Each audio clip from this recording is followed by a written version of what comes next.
খাম চিহ্নকে দেন, মার্জিন এমন বাড়বে তৃণমূল এমনি ঘরে ঢুকে যাবে।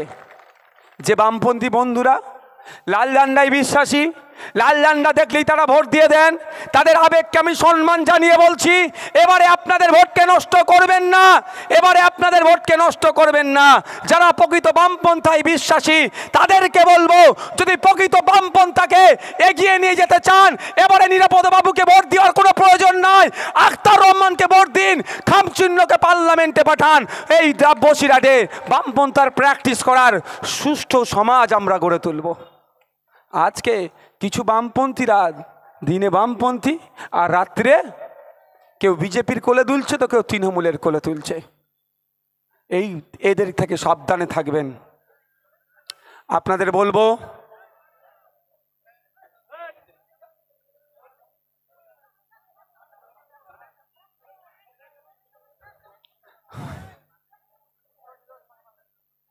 ওকেও একটা আইসক্রিম কিনে দাও, মুখে ও চুষতে থাকুক।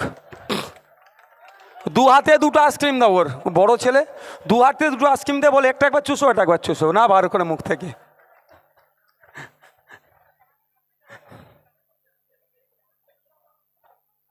আজকে এই সমাবেশে আরও লোক হতো। আমাদের তৃণমূলের উন্নয়ন বাহিনী, বাইক বাহিনী আমাদের অনেক লোককে আটকেছে। তবে যাদেরকে আটকেছে তাদেরকে কি আইএসএফ থেকে ভোট দেওয়া থেকে বিরত রাখতে পারবে ভাই? বিরত রাখতে পারবে না, কারণ ভোট চুপচাপ যাবে, খামচিহ্ন দিয়ে চলে আসবে। আমি আপনাদের বলবো, আমি শেষের দিকের পরে আমার একটা প্রোগ্রাম আছে, শুধু এতটুকুই আমি আপনাদের একটা অনুরোধ করে যাব। আপনারা যদি চান আপনাদের ভবিষ্যৎ উজ্জ্বল হোক, আপনারা যদি চান আগামী 5 বছর, ওকে আইসক্রিমটা দিয়ে নিয়ে এসে আবার এখানে বসাবে, ও মুখে দুটো তুলে গায়ে নালে পড়ে যাবে, তো মুখ থেকে বার করতে পারবে না। আপনারা যদি চান আগামী 5 বছর আপনাদের জন্য আইনসভায় আইন তৈরি হোক, তাহলে আপনাদের বলবো অন্য কোনো জায়গায় হাত দেওয়ার দরকার নয়, ফুলে হাত দেওয়ার দরকার নয়। কারণ এই ফুলটাকে দেখতে খুব ভালো লাগছে, এই 3 দিন পরে এই ফুলটা যদি বাড়িতে রাখেন কি হবে? পচবে, শুকোবে, প্রথমে পচবে, পচে যদি এটাকে সার গাদায় না ফেলেন পোকা জন্মাবে। এই পোকা থেকে আপনার আমার বাড়ির সদস্যার শরীরে যদি যায় শরীর ক্ষতিগ্রস্ত হতে পারে। তাই বলবো, একটা 13 বছর ধরে আছে আর একটা 10 বছর ধরে আছে। 10 বছরকে বিসর্জন দেওয়ার সময় এসে গেছে, 13 বছরটাকে 2026 আমরা বিসর্জন দেব। তাই এটাকে এখন আমরা সার গাদায় ফেলে দেবো। তাই অনুরোধ করছি আপনাদেরকে, যে ফুল এক্সপায়ার হয়ে গেছে এই ফুলকে আর ঘরে রাখা যাবে না, সার গাদায় ফেলুন। আর যেখানে খামচিহ্ন কাস্তে হাতুড়ি তারা চিহ্ন নিয়ে যারা দাঁড়িয়েছেন তাদেরকে শুধু এতটুকুই প্রশ্ন করুন, 2011 সালের আগে পর্যন্ত আপনারা ক্ষমতায় ছিলেন, আপনারা 34 বছর বাংলায় ক্ষমতায় ছিলেন। 34 বছর বাংলায় ক্ষমতায় থাকার পরেও এখনও কেন ইছামতির ওপরে ব্রিজটা হলো না? সেই জবাবটা দেন। এই বাজিতপুরের হসপিটালটা উন্নত মানের তখন কেন করেননি? তখনও আমাদেরকে কলকাতায় ছুটে যেতে হয়েছিল, এখনও আমাদের কলকাতায় ছুটে যেতে হয়েছে। আর আপনাকে সুযোগ দেব না। এবার আমরা খামচিহ্নকে সুযোগ দিয়ে পার্লামেন্টে পাঠাবো। খামচিহ্ন আমাদের শিক্ষা, স্বাস্থ্য, কর্মসংস্থানের জন্য আওয়াজ তুলবে। বলতে পারবেন তো ভাই?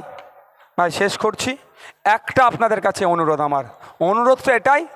আচ্ছা, আপনারা কি কোনোদিন দেখেছেন মোহাম্মদ সেলিম সাহেবের সাথে মমতা ব্যানার্জির হাতাহাতি লড়াই হতে? সুজন চক্রবর্তীর সাথে পার্থ চ্যাটার্জির হাতাহাতি লড়াই হতে?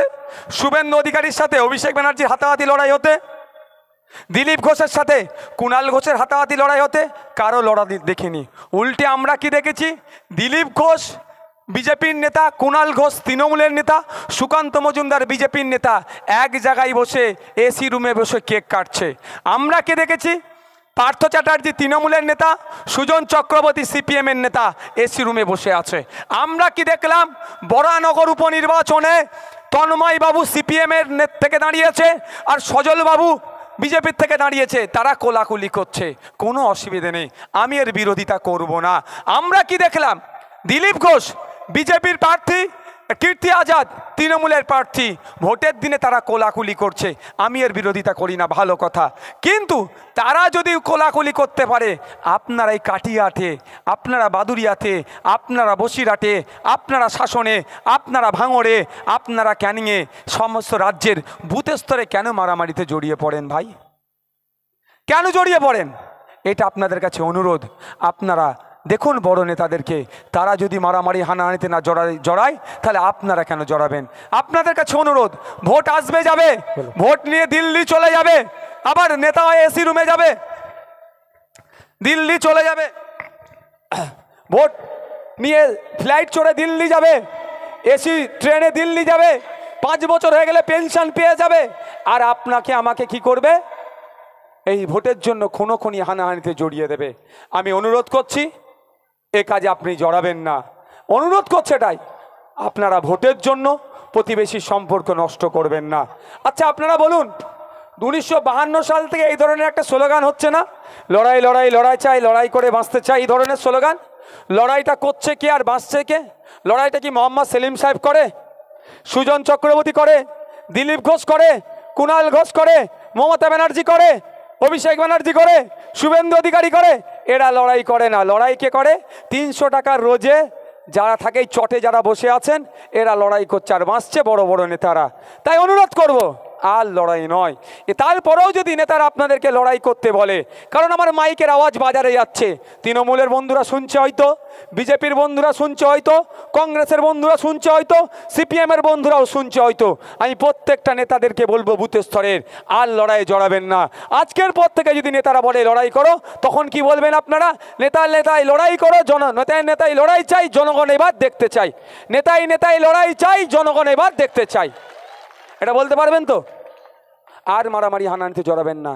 কেন নওশাদের উপরে এত রাগ জানেন? আমার দাদুদেরকে গাছে তুলিয়েছিল পাম দিয়ে। এই যারা বসে আছেন চটে, একটু ভাবুন আপনার দাদুদের কথা। পাম দিয়ে গাছে তুলেছে, দাদা বলেছে পাখি পাড়তে হবে। পাখি পাড়তে গিয়ে কেউ পড়ে ঠ্যাং ভেঙেছে, হাত ভেঙেছে, মারা গেছে। আবার কেউ পাখি পড়ে নিয়ে এসছে, পাখি পড়া হয়ে যাওয়ার পরে ও খুব ভালো ছেলে বলে ছেড়ে দিয়েছে। আমার দাদুগুলোকে ধ্বংস করেছে, এভাবে করেনি?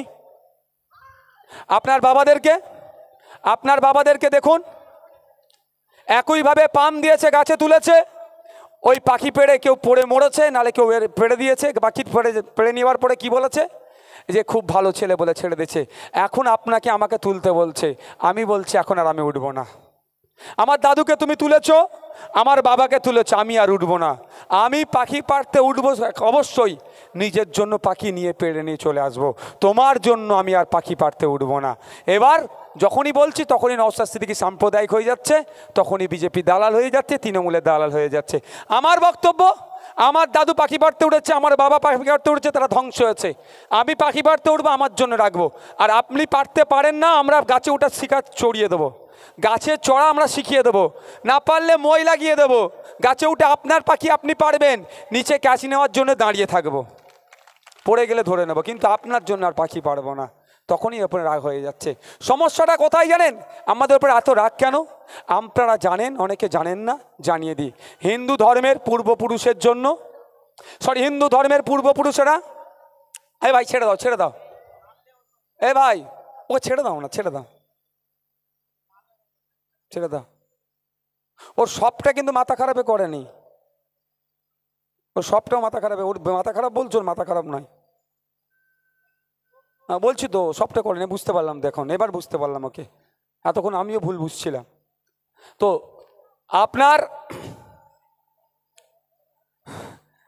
আপনার ভোটটা শুধু নিয়েছে আর আপনাকে ব্যবহার করেছে। আমাদের বক্তব্য একদম খোলা, আমাদের উপর কেন এদের রাগ? আপনারা জানেন হিন্দু ধর্মের পূর্বপুরুষেরা ধর্মের নামে, দেবদেবীর নামে কিছু সম্পত্তি উৎসর্গ করে গিয়েছে, যেটাকে আমরা দেবত্ব সম্পত্তি নামে জানি, যেটা হস্তান্তরযোগ্য নয়। মুসলিম ধর্মের পূর্বপুরুষেরা মাদ্রাসার নামে, মসজিদের নামে কিছু সম্পত্তি উৎসর্গ করে গিয়েছে, যেটাকে আমরা ওয়াকাফ সম্পত্তি নামে জানি, যেটাও হস্তান্তরযোগ্য নয়। এই মমতা ব্যানার্জির আমলে, তৃণমূল সরকারের আমলে উন্নয়নের এমন ছোঁয়া লেগেছে, বিএলআর অফিসগুলোতে উন্নয়নের জোয়ার এমন পৌঁছে গিয়েছে, ওই